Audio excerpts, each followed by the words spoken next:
Hello, my name is Luis Perez, and today I'll be doing a report on the working poor. In today's society, America divides people into three types of working class. First, you have the people that work a few hours a week, that are sitting in a comfortable office, but are making a lot of money at the same time. To me, that's considered the upper class. Next, you have other individuals who work fairly amount of hours and make just enough to support their families. In my opinion, that's the middle class. Then there's the rest of society who work very long hours, very hard, a lot of labor, but still don't have enough to put food on the table. To me, that's the working poor. What is wrong with this picture? Most people wouldn't say that it makes any sense, and I agree. But the reality is, this is what the real American dream has become. In the journal No Shame by Catherine S. Newman, she notes about the working poor in Harlem, New York.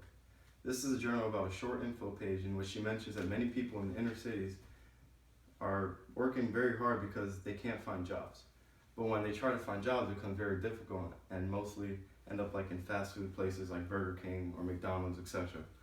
I believe this is true, and you find people of color, for example, the African Americans, Hispanics, etc., working in these fast food restaurants, and the fact is, they never get out of poverty.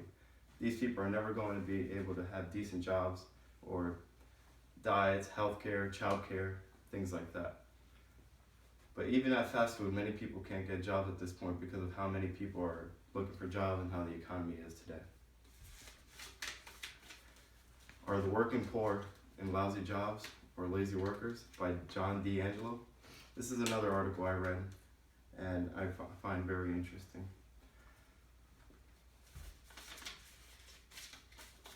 It was posted by the Washington Post. Most people believe that the poor are lazy because they work less hours, but in the truth, it is the poor people who are working the hardest in this country.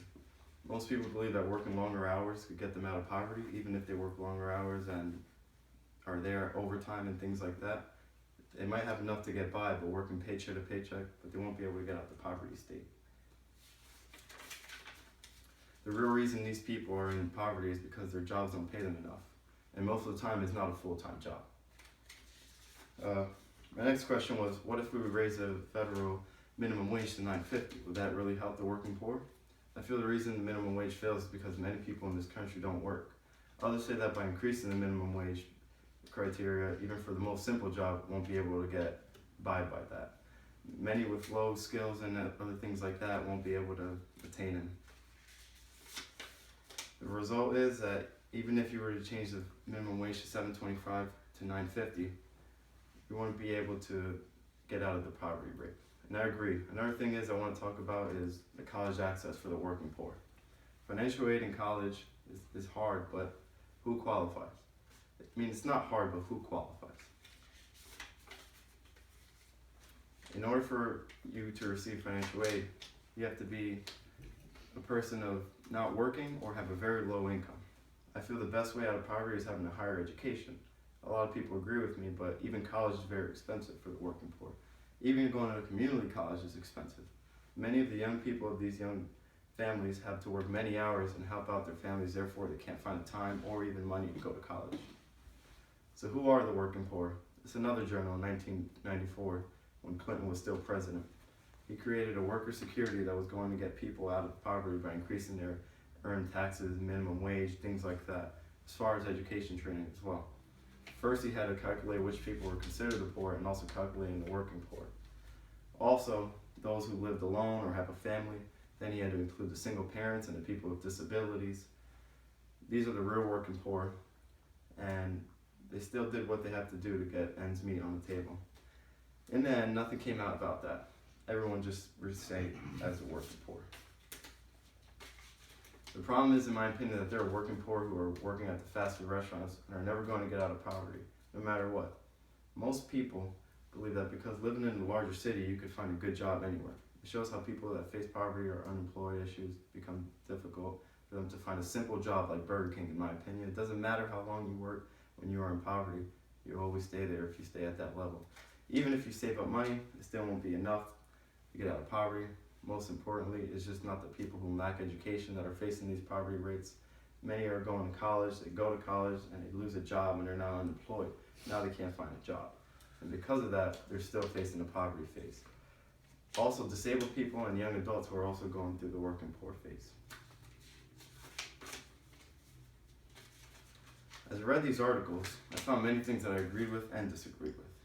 The first journal about the working in the fast food restaurants not getting paid enough to have a decent living status. I don't think the working in a place like Burger King should be a primary income. These types of jobs are usually for the younger people who still live with their parents or as a secondary income in the household. But then again, not everyone that is in a minimum wage job stays in one. If you really look at the statistics from when the last minimum wage back in 2007 was increased or was stabled at $7.25, nothing really changed. If we increase the minimum wage, everything will cost more. A loaf of bread, gas, etc., making it even worse for the majority of people. The second journal on the working poor is a good one in my opinion. I believe they speak the truth. Many don't see who are these working poor that everyone talks about, but they are everywhere. The numbers are so high that it makes the most of America, according to the Washington Post. 1.8 million people in America work year-round, but still remain poor. In conclusion, I wanted to add a few services available around us. Services available in Lehigh Valley that they have are the Lehigh County Assistance Programs. These programs are especially for the working poor. If you need help paying your rent or any additional government grants, they will help. You need to have a job in order to qualify, of course, but everyone should be able to do that as long as they have a stable income. Also, places like UGI utilizes will help lower your utility bills, such as heating, utility, and electric bills. And the big one, the Supplemental Nutrition Assistance Program. This is food stamps. So things like that are all around us. From doing my research, I've learned many things about the working poor in America. Most of America fall into this category more and more each day. Society views the working poor as lazy or that lack education, but they don't see the real picture in my opinion. Not everyone is born into a wealthy family. Not everyone has the luxury of becoming wealthy and day to day if they want to. The solution for this problem is not increasing minimum wage or working more hours. The solution is for this country to provide more help for these people. Many people that are working poor receive government benefits, but the benefits only last about 5 years. Then that's it, you're cut off. So what do you do next? That's what a lot of people ask. In my opinion, these questions are all for the working poor people to ask themselves every day. Many people don't qualify for government assistance and are just considered the working poor.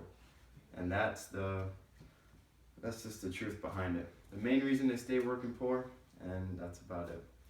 Thank you for your time, and I hope everyone becomes a non-working poor participant in the future. Thank you.